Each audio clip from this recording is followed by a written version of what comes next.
Hey guys, how's it going? Today, I'm gonna be featuring the Conqueror, the legendary tier British battleship. Now, this ship, compared to every single battleship, is pretty much easy mode. You can literally just shoot HE, and the damage that you will do is pretty insane, just because the fire chance of these guns and the HE alpha are very high. The commander that I am using in this game is Zerlane Nelson, and she is one of the commanders that are hybrid battleship captains, part of the Zerlane Wave 1. Now, these hybrid battleship commanders are, in my opinion, the best commanders to have in the game, simply because you are able to build for accuracy and are able to use Master Mechanic, which will give you 2 more heals. And for the Conqueror, that means another 2 super heals. The heals on this ship are absolutely ridiculous. You can pretty much restore half your HP. And you're gonna see me use some heals later on. But this game was probably some of the easiest damage you could probably do in a battleship. This game I was able to rack up 281,000 damage Torpedoes direct simply by front. shooting HE and switching to AP when needed. Torpedoes direct Zerlane front. Nelson also has a special skill that will increase your HE and Torpedoes AP dead ahead. damage by 16%, but will reduce your Torpedoes direct penetration front. for both types of shells by 15%. However, the British HE pen is very good, especially on these 406mm guns. And since British battleships have short fuse AP, you typically won't be citadeling battleships anyway, so the 15% isn't very much of a problem. And going against this Yamato, you're going to see exactly why I think this ship is the best and easiest battleship to play at Legendary tier. This Yamato is just simply angled, and I'm just going to keep shooting HE. HE is going to continuously break modules, set them on fire, and also chunk him for a ton of HP, typically around 10 to 15k every salvo. The Minotaur smoke runs out and he starts to kite out in the open. Since I have HE loaded, I take one more shot at the angled Yamato and switch to AP. And fortunately, he puts out the fire as I shot, and I'm able to set him on a triple permafire. The Minotaur is playing a very dangerous game. He is assuming that I still have HE loaded, since that's what I've pretty much been shooting this entire time, and he's just sailing broadside.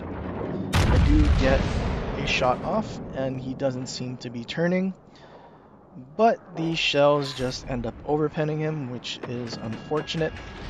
But I will have my chance to shoot at him again. This Yamato that is on fire starts to accelerate and starts to try and keep up with the Minotaur, just so that he can stay within rotary build. I have AP loaded still, because I was thinking I would have another shot at that Minotaur. Unfortunately, I don't. And I start turning out after the Yamato had already shot, and I'm able to kill off the Yamato and pick up an Arsonist medal. Now the only thing on this flank that's left is the Minotaur, and he was heading on the inside of Alpha. So naturally that's where I'm gonna go. I do have to be very careful because the Minotaur does have torpedoes. So while going to the inside of Alpha, I tried my best to stay angled away from the Minotaur, just to give myself a better chance of dodging the torpedoes.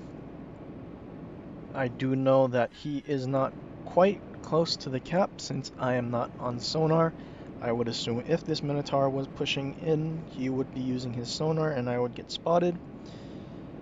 As I go out further to the inside, I notice that I don't spot this Minotaur, so I know he hasn't turned out.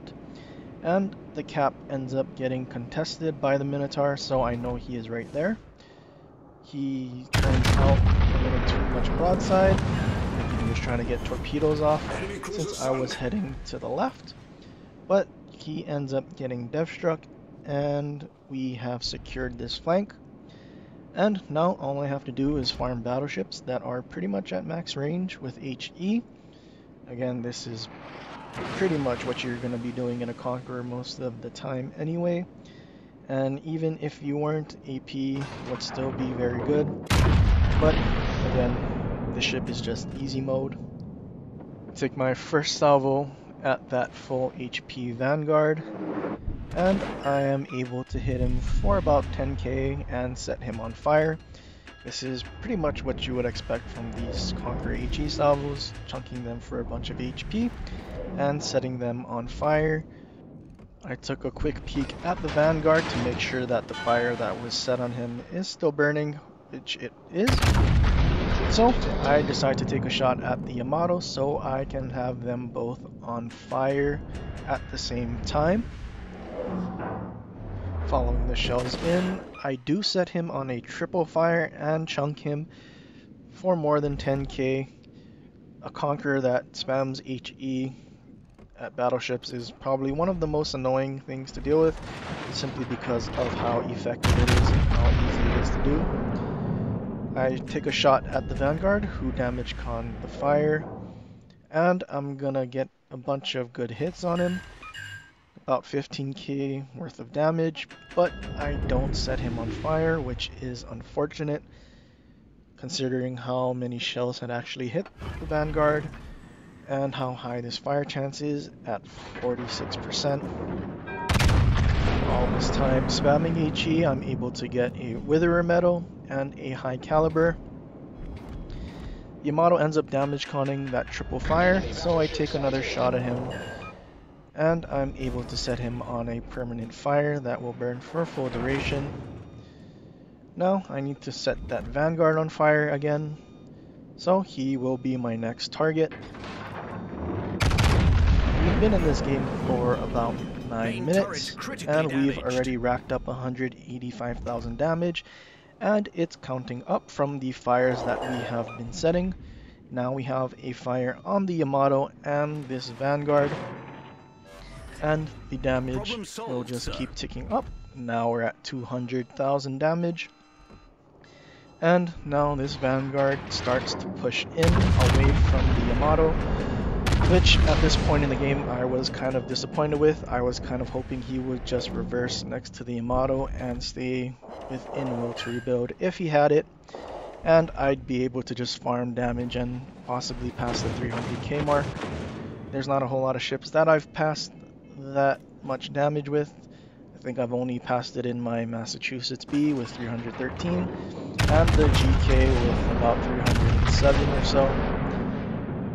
Actually, I've also done it in the Minotaur, but only 3 ships I've passed 300,000 damage, and one of which I hold the damage record.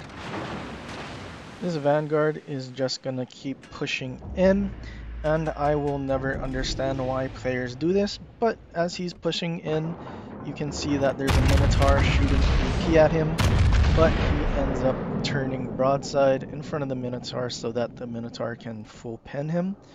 It just never makes sense to me why players make that decision. And I end up killing off the Vanguard, and we're at 234,000 damage. Now I'm looking at the map, and earlier we saw that there was a division, so I'm assuming that the Brandenburg and the Vittorio Veneto would just sail around in will to rebuild, and this would also give me a very good chance at passing that 300k mark.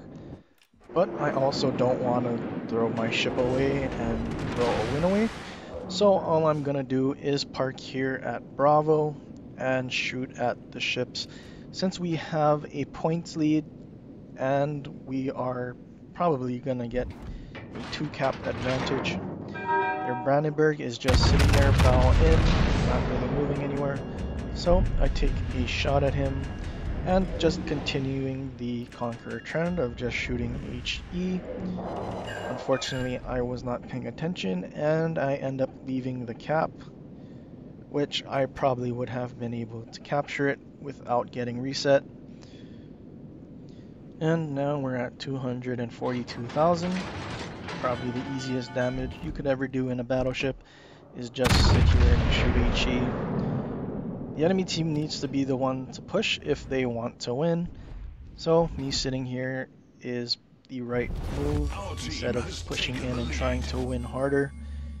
You don't always have to push in order to win harder. You can just make the enemy actually play the game and come to you instead. Fortunately, the Brandenburg goes dark, so I just take a pot shot and see if I can hit him and set him on fire. Any ship that pushes into an HE spammer will definitely not have a very fun time. Their Fletcher gets spotted by our Fletcher, so I start turning my guns. He does go unspotted, but I am assuming that he will get spotted by Destroyer again soon. So I shoot at the Veneto with my front guns, and I am just waiting for the Fletcher to get spotted again. Our Fletcher is just sitting behind the island. I'm not sure why. Maybe he's just afraid. Their Fletcher ends up pushing and getting spotted, so I take a shot at him. The enemy Fletcher decides to torpedo me instead, and unfortunately all my shells land short. If the shells had connected with the Fletcher, it definitely would have hurt. The Fletcher is able to kill the enemy Fletcher, and now there's only 2 battleships left. And unfortunately they are in a division but aren't together for Will to Rebuild. Like I said earlier, there was no need to push in and try to win harder, and we can simply just sit here and make them push in because they need to do things to win. And Veneto and Brandenburg decide that they have to charge in. I wish more players had this common sense instead of throwing games because they want to do more. I see it all the time where battleships don't really do anything because they're at the back of the map, and when there's a couple of ships left, they decide to charge in and they end up dying. Which I hope that people can somehow learn that they don't need to win harder, and if they don't do anything for the entire game and think they need to do something at the very end, then maybe they need to learn how to do something during the game rather during garbage time. This is probably one of the best examples of how it should be played. Obviously players can do whatever they want really, but if they actually want to win games, they just need to play the objective and understand how this game works, which it's not difficult. Unfortunately, this Veneto is broadside when he leaves his exhaust smoke, which I wasn't expecting, and at this point he is just getting absolutely melted by our Minotaur, and I'm probably not going to get to take shots at him. He does angle to me when I'm shooting HE, and he goes broadside to the Minotaur that's shooting AP. Again, I don't know why players make these types of decisions, but they do. And that's the end of this match. Did 281,000, Confederate Arsonist, Wither, High Caliber, and a Death Strike, and 3,600 base XP with 3 kills. Probably the easiest 280k that I have done. Again, the commander that I use is Azurlane Nelson, and she is a hybrid. And there's her unique skill, Big 7, increases AP and HE shell damage by 16%, while reducing the penetration by 15%, which you saw wasn't a whole big deal. My HE was still able to pen battleships, and the AP was still able to dev strike cruisers. Since the Conqueror has short fuse AP, you typically won't be citadeling battleships anyway, so it's not a big deal that your armor penetration is reduced. Marksman and Master Mechanic, getting the best of both worlds, and fight fire with fire, since that is the only logical choice for legendary skill. I do use Megatron as an inspiration, simply to outrange Yamatos, since they can overmatch the Conqueror, which has 32mm everywhere. And I do use Scharnhorst to make up for the dispersion that I don't get since Nelson isn't maxed out yet. Going through the mods, it's a pretty standard build: aiming systems, propulsion mod, concealment mod, which I am excited for in the future for other battleships, and reload mod. And we're just taking a look at some of the stats for this ship. But that's pretty much it for this video. I hope you guys enjoyed. Do leave a like and subscribe if you want to see more. Leave a comment down below for any ships that you want to see in the future. But until next time, aloha.